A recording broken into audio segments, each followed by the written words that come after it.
Back to reality na naman tayo mga boss, at pagka-print ko nga ng order sa Hunger Station ay eto, gagawin na natin yung order ko na katsu salmon roll na dalawa at isang tempura maki. At eto nga, ni-roll muna natin yung ating order na dalawang katsu salmon roll.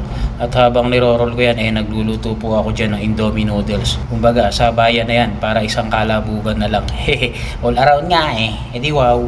Kaya naman ito sabay-sabay ko na natin ginagawa yan dahil wala namang ibang gagawa niyan kundi ako lang at me. All around nga Pagkatapos nga natin dyan iprito syempre i-roll na rin natin yung isa pang order natin na tempura maki na may shrimp at avocado.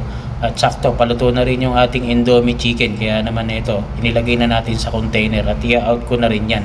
At ipaglalagay na rin natin sa ating takeaway itong ating tatlong order na maki na katsu salmon at tempura maki na paulit-ulit. At pagkatapos ko nga lagyan ng sauce syempre i-out ko na rin yan. Wala namang iba rin magte-take out yun kundi ako lang din at me. Kaya naman ito, tinake out na natin. Yun lang, thanks for watching. God bless everyone. See you in my next vlog. Love you all. Mama, chup chup. All around nga